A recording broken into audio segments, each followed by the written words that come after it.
topic they are, how they always don't donate money to the public good.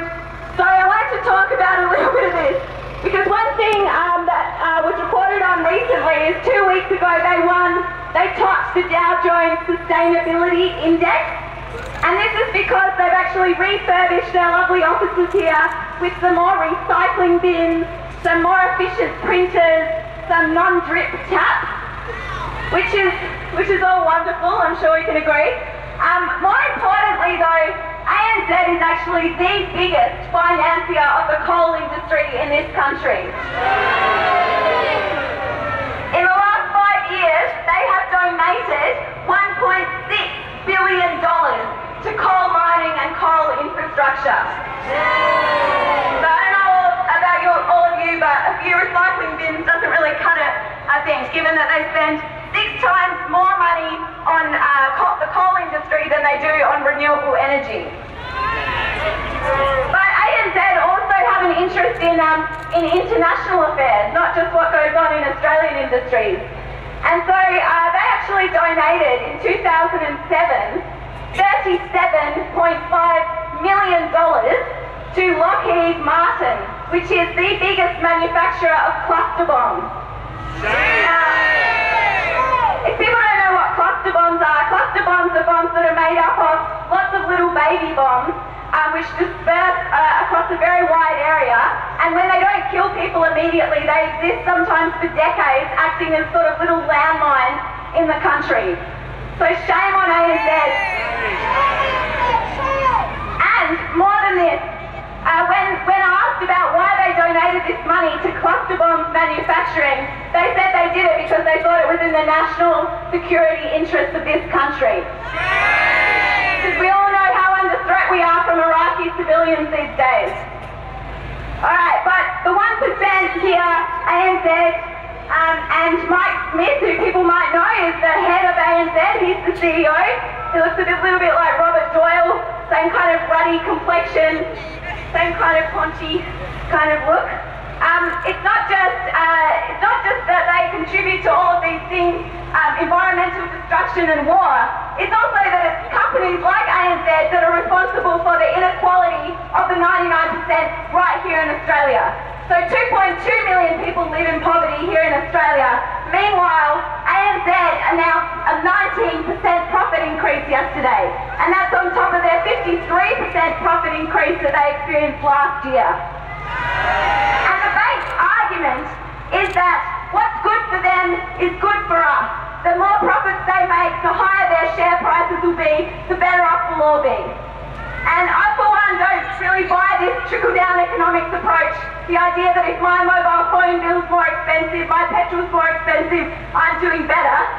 Because it doesn't really apparently seem to be the case when banks are making, corporations in this country are making 27% more profits than they were last year, and real wages are declining in this country. But I think we should be clear that it's not the people that work in the banks, it's not the bank tellers, the people that work in the banks who are part of the 1%. And actually in the last 5 years, the 4 major banks in this country have sacked over 5,000 bank employees.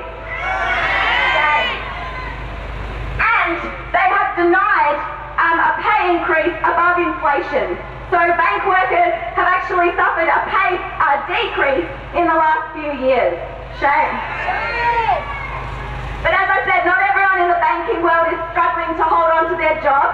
Mr. Mike Smith, who's the proud member of the 1%, sitting on top of this empire, has an estimated wealth of $10.6 billion. Just to put that into perspective, the UN has estimated that it would cost just $6 billion to educate every single person on this planet up to year 12 level.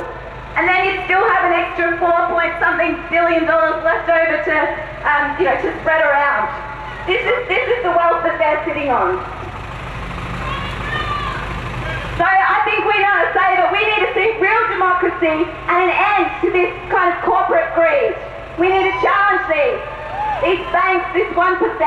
The down with dirty corporate greed. Democracy is what we need. Down with dirty corporate greed. Democracy is what we need. Down with dirty corporate greed.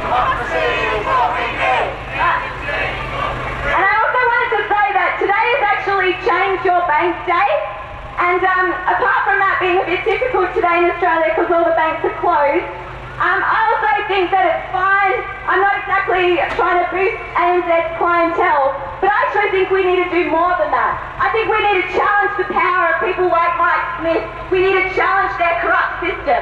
And so I think what something to look forward to and look up to is the workers in Greece and the way that they've been dealing with bankers' greed, which is by shutting down the economy, which is by going on strike from the bank workers to the public transport workers to the airport workers, and they're in the process of bringing down their government over there, so all power to them.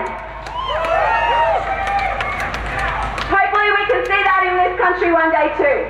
I just wanted to end with telling you all something that Mike Smith, the member of the 1% who we're protesting against today, said on his website. There's a section of the ANZ website called Words from Mike, and in the Words from Mike section, Mike tells us that he would really appreciate all of the community's guidance and support and feedback. So I thought I've given a little bit of feedback here, but the rest of us should all give them a bit of feedback now, as loud as we can. Down with dirty corporate greed! Democracy is what we need! Down with dirty corporate